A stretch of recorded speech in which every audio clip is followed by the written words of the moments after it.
A Organização Mundial da Saúde está preocupada, muito preocupada. E não é com a Covid.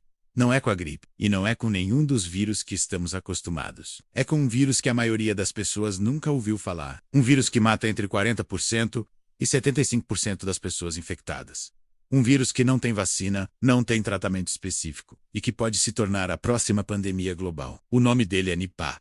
E hoje você vai entender o que ele é, como ele funciona, por que ele é mais assustador que a Covid e o que você precisa saber para se proteger. Se você está assistindo pela primeira vez, se inscreve no canal agora.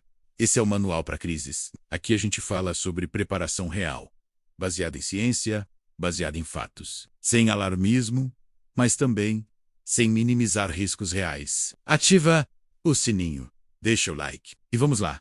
Antes de começar, deixa eu deixar uma coisa clara.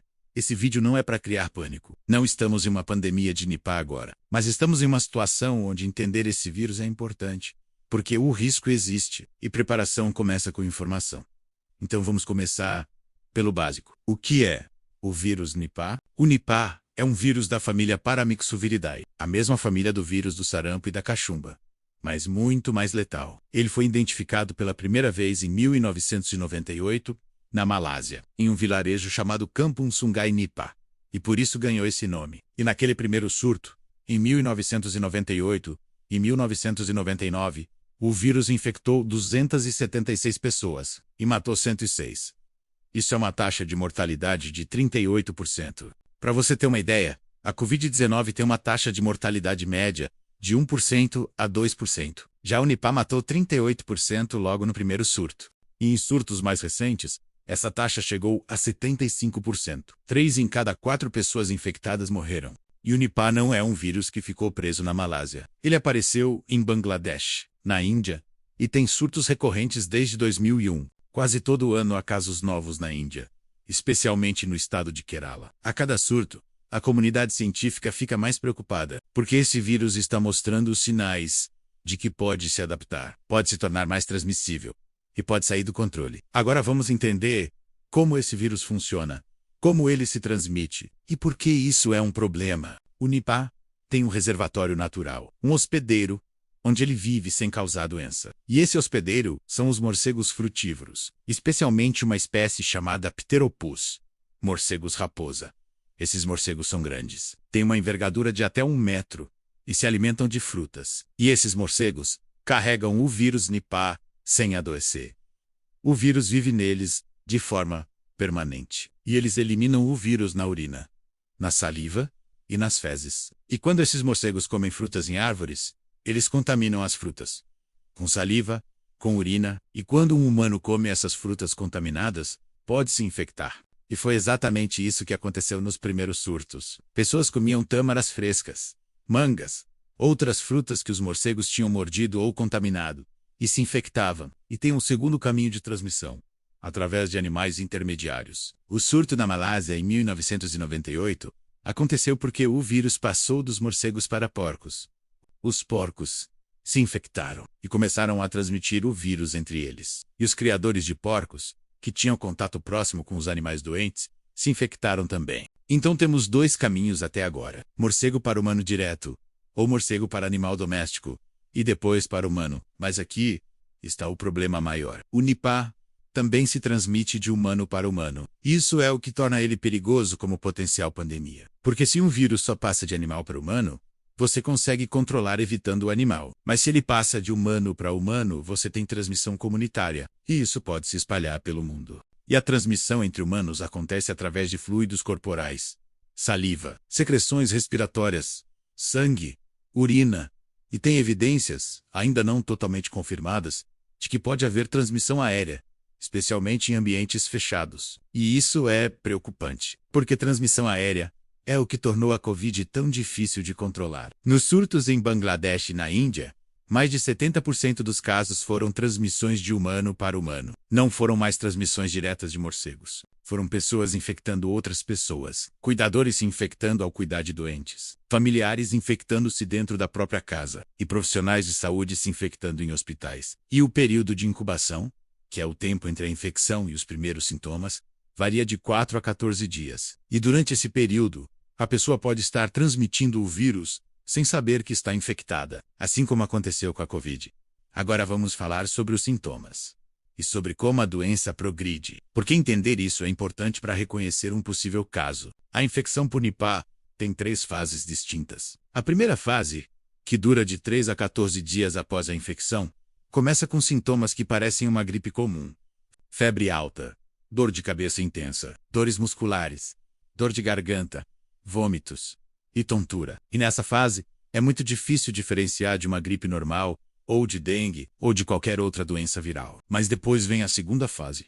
E é aqui que a coisa fica séria. O vírus Nipah ataca o sistema nervoso. Ele causa encefalite, que é uma inflamação do cérebro, e os sintomas dessa fase são assustadores: sonolência extrema, confusão mental, desorientação, convulsões. Em alguns casos, a pessoa entra em coma em questão de 24 a 48 horas, e cerca de 50% a 70% dos pacientes que chegam nessa fase acabam morrendo, mesmo com cuidados médicos intensivos, porque não existe tratamento específico. Os médicos só conseguem fazer tratamento de suporte, manter a pessoa hidratada, controlar as convulsões e manter as funções vitais. Mas não há um antiviral que mata o Nipah. Não há uma cura. E tem uma terceira fase, que é a fase de convalescença. Para os 25% a 60% que sobrevivem, a recuperação é longa. E muitos ficam com sequelas permanentes, problemas neurológicos, mudanças de personalidade, convulsões recorrentes e fadiga crônica. E tem um detalhe ainda mais assustador: cerca de 8% dos sobreviventes têm recaídas. Meses ou até anos depois da infecção inicial, o vírus volta. Ele fica latente no corpo e pode reativar, causando encefalite novamente. Isso significa que mesmo quem sobreviveu não está completamente livre do vírus. Agora vamos comparar o Nipah com a Covid-19 e entender por que o Nipah assusta mais os cientistas. Primeira diferença: a taxa de mortalidade. A Covid-19, considerando todas as variantes e todos os países, tem uma taxa de mortalidade entre 1% e 2%. Isso significa que de cada 100 pessoas infectadas, 1 ou 2 morrem. E isso já foi suficiente para causar uma pandemia que matou milhões. O Nipah tem uma taxa de mortalidade entre 40% e 75%, dependendo do surto e da qualidade do atendimento médico. Isso significa que de cada 100 pessoas infectadas, 40 a 75 morrem. É 20 a 40 vezes mais letal que a Covid. Se o Nipah se espalhasse como a Covid se espalhou, com bilhões de pessoas infectadas, estaríamos falando de centenas de milhões de mortes. Não milhões. Centenas de milhões. Segunda diferença: a velocidade da doença. A Covid-19 mata principalmente pessoas idosas e com comorbidades, e geralmente leva semanas entre os primeiros sintomas e a morte, dando tempo para tratamento e para despedidas. O Nipah mata rápido e mata qualquer idade. Crianças, jovens adultos, idosos, todos são vulneráveis. E a progressão da doença pode ser questão de dias. Você começa com febre na segunda-feira. Na quarta, você está em coma. E na sexta você pode estar morto. Terceira diferença: o tratamento. Para a Covid-19, desenvolvemos vacinas em tempo recorde. Temos antivirais como o Paxlovid, temos tratamentos com anticorpos monoclonais, temos oxigênio e ventilação mecânica que salvam muitas vidas. Não é perfeito, mas temos ferramentas. Para o Nipah, não temos vacina aprovada. Temos vacinas em fase experimental, mas nenhuma disponível para a população. Não temos antiviral específico. Existe um medicamento chamado Remdesivir, que foi testado contra Nipah em laboratório, mas não há estudos conclusivos em humanos. O tratamento é puramente de suporte. E quando a pessoa chega na fase de encefalite, as chances de sobrevivência caem drasticamente. Quarta diferença: a origem e a vigilância. A Covid-19 surgiu em uma cidade grande, Wuhan, com milhões de habitantes, e conexão internacional. Foi identificada relativamente rápido. E ainda assim, se espalhou pelo mundo. O Nipah surge em áreas rurais, em vilarejos pequenos, em regiões com infraestrutura de saúde limitada. E muitas vezes, quando é identificado, já houve transmissão comunitária. E já há múltiplos casos. O primeiro surto na Malásia só foi identificado depois de meses, quando já havia centenas de porcos mortos e dezenas de pessoas doentes. E a quinta diferença, que pode ser a mais importante: a capacidade de mutação e adaptação. O vírus da Covid-19 rapidamente se muta. Tivemos a variante Alpha, Delta, Ômicron, e cada uma com características diferentes. Mas essas mutações geralmente tornaram o vírus mais transmissível e menos letal. O Nipah ainda não mostrou essa capacidade de mutação rápida, mas os cientistas estão observando mudanças, especialmente nos surtos mais recentes na Índia, há evidências de que o vírus está se tornando mais eficiente na transmissão humano-humano. E isso é o pesadelo. Se o Nipah mantiver a letalidade atual, mas ganhar a transmissibilidade da Covid, estaremos diante da pandemia mais mortal da história moderna. Agora vamos falar sobre os surtos que já aconteceram, porque entender o histórico do Nipah nos ajuda a entender o risco. O primeiro surto, como já mencionei, foi na Malásia em 1998 e 1999. Foram 276 casos humanos e 106 mortes. A solução foi drástica. O governo da Malásia sacrificou mais de 1 milhão de porcos. Destruíram fazendas inteiras e conseguiram conter o surto. Desde então, não houve mais casos de Nipah na Malásia. A medida funcionou, mas foi economicamente devastadora. Em 2001, o Nipah apareceu em Bangladesh e desde então, há surtos quase anuais. Em 2001, 2003, 2004, 2005 e praticamente todo ano depois disso. E nesses surtos de Bangladesh, a taxa de mortalidade é ainda maior, entre 67% e 92% em alguns surtos específicos. E nesses casos de Bangladesh, a principal fonte de infecção foi a seiva de palmeira de tâmara. As pessoas coletam a seiva durante a noite. E os morcegos também vão até as palmeiras para comer a seiva. Contaminam com saliva e urina. E de manhã, as pessoas coletam e bebem a seiva crua. E se infectam. Na Índia, o primeiro surto foi em 2001, em West Bengal. Depois, em 2007, também em West Bengal. E depois vários surtos no estado de Kerala, em 2018, 2019, 2021 e 2023. E o surto de 2018 em Kerala foi particularmente preocupante. Dos 19 casos confirmados, 17 morreram. Uma taxa de mortalidade de 89%. E o padrão desses surtos na Índia mostra que a transmissão humano-humano está aumentando. No surto de 2001, a maioria das infecções veio de morcegos. Em 2018, a maioria veio de outros humanos. O vírus está aprendendo a se espalhar entre nós. E tem um detalhe geográfico importante. Todos esses surtos aconteceram no sul e sudeste da Ásia. Malásia, Bangladesh, Índia. Mas os morcegos Pteropus, que são o reservatório natural do vírus, não vivem apenas na Ásia. Eles existem também na África, na Austrália e em algumas ilhas do Pacífico. E pesquisas recentes encontraram evidências de anticorpos de Nipah em morcegos em algumas dessas regiões. Isso significa que o vírus pode estar presente, mas ainda não causou surtos. Ou os surtos passaram despercebidos, porque foram confundidos com outras doenças. E isso traz a gente para a pergunta mais importante. Qual é o risco de uma pandemia de Nipah? A Organização Mundial da Saúde classifica o Nipah como uma doença prioritária para pesquisa e desenvolvimento. Está na mesma lista que o Ebola, que a febre de Lassa e que outras doenças com potencial pandêmico. E a razão é simples. O Nipah tem 3 características que o tornam perigoso. Primeira, alta letalidade, entre 40% e 75% de mortalidade. Se isso se espalhar globalmente, o número de mortes seria catastrófico. Segunda, transmissão humano-humano confirmada. O vírus não depende mais de contato com animais. Pessoas infectam pessoas e isso permite disseminação comunitária. E terceira, falta de contramedidas. Não temos vacina, não temos tratamento, e o desenvolvimento desses recursos leva anos. Estaríamos despreparados completamente se uma pandemia de Nipah começasse amanhã. Mas aqui está a boa notícia. Até agora, o Nipah não é tão transmissível quanto a Covid.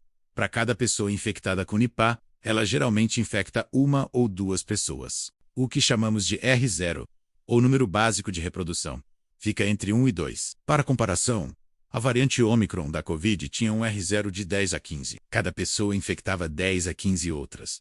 Então, por enquanto, o Nipah causa surtos localizados, não pandemias. Porque ele não se espalha rápido o suficiente. E porque os surtos têm sido em áreas rurais, com menos mobilidade de pessoas. Mas, e esse é um grande mas, o vírus pode mutar, pode se tornar mais transmissível. E se isso acontecer, se o Nipah se tornar tão contagioso quanto a Covid, mas mantiver a letalidade atual, estaríamos diante de um cenário apocalíptico. Bilhões de pessoas em risco. centenas de milhões de mortes possíveis e colapso total dos sistemas de saúde. E é por isso que os cientistas estão tão preocupados. Não porque o Nipah é uma ameaça imediata agora, mas porque ele tem o potencial de se tornar a pior pandemia da história da humanidade. E não estamos preparados. Agora vamos falar sobre o que está sendo feito e sobre o que você precisa saber. Do lado da pesquisa, há várias vacinas em desenvolvimento. A mais avançada é uma vacina desenvolvida pela Universidade de Oxford, a mesma que criou a vacina AstraZeneca da Covid. Essa vacina está em fase de testes clínicos, mas ainda vai levar anos até estar disponível para a população geral. E a pesquisa em antivirais, o Remdesivir, que foi usado na Covid, mostrou alguma eficácia contra Nipah em estudos com animais, mas não temos dados em humanos. E há outros antivirais experimentais sendo testados. Do lado da vigilância, a OMS e os governos da Ásia estão monitorando de perto. Há sistemas de alerta precoce, há treinamento de profissionais de saúde para identificar casos, e há protocolos de contenção rápida quando um surto é detectado. Mas a realidade é que a preparação global ainda é insuficiente. A maioria dos países não tem planos específicos para Nipah, não tem estoques de equipamentos de proteção adequados e não tem capacidade de isolamento suficiente se houver um surto grande. Então, o que você precisa saber? O que você precisa fazer? Primeiro, não entre em pânico. Não estamos em uma pandemia de Nipah agora.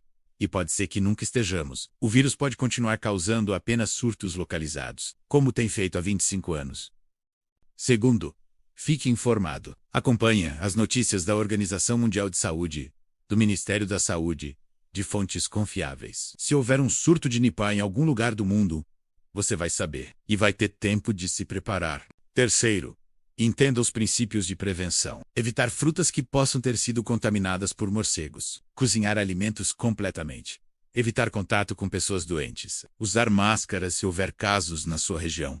Lavar mãos frequentemente. São as mesmas medidas básicas que funcionaram contra a Covid. E quarto, tenha uma preparação básica. E isso não é específico para a Nipah. É preparação geral. Ter um estoque de alimentos para algumas semanas. Ter água suficiente. Ter máscaras e luvas guardadas. Ter um plano de isolamento se necessário. Tudo isso são coisas que fazem sentido para qualquer emergência, não só para pandemias. E vou te dizer uma coisa importante. A Covid-19 nos ensinou lições valiosas. Nos ensinou que pandemias são reais, que podem acontecer rapidamente, que sistemas de saúde podem colapsar e que preparação individual faz diferença. Quem tinha máscaras em casa antes da corrida, as farmácias se protegeu melhor. Quem tinha um estoque de alimentos não precisou sair todo dia. E quem tinha um plano se adaptou mais rápido. O Nipah pode nunca se tornar uma pandemia. Eu espero que não se torne, mas caso se tornar, as pessoas que estiverem preparadas vão ter uma vantagem significativa. Não uma garantia de sobrevivência, mas uma chance melhor. Então vamos recapitular os pontos principais. O vírus Nipah é um vírus altamente letal, com taxa de mortalidade entre 40% e 75%. Ele se transmite de morcegos para humanos, de animais para humanos e de humanos para humanos. Ele causa sintomas que começam como gripe e progridem para encefalite grave. Não há vacina disponível. Não há tratamento específico. E ele tem o potencial de causar uma pandemia devastadora se tornar mais transmissível. Os surtos até agora foram contidos, mas estão se tornando mais frequentes e mais graves. E a transmissão humano-humano está aumentando. A OMS está monitorando. Cientistas estão desenvolvendo vacinas e tratamentos, mas ainda estamos anos longe de ter ferramentas suficientes. E você não precisa ter medo, mas precisa estar informado. Precisa entender o que é esse vírus. E precisa ter uma preparação básica que sirva não só para Nipah, mas para qualquer emergência de saúde pública. Se este vídeo te deu a informação que você precisava sobre o vírus Nipah, se inscreve no canal, ativa o sininho, deixa o like e comenta. Você já tinha ouvido falar do Nipah antes e você está preocupado com o risco de uma nova pandemia? E compartilha com quem precisa saber disso. Porque informação de qualidade baseada em ciência é a primeira linha de defesa contra qualquer ameaça. Até o próximo vídeo, e lembra, preparação não é paranoia. Preparação é responsabilidade, é cuidado com você e com quem você ama. E começa com conhecimento. Então fica consciente, fique informado e fica preparado.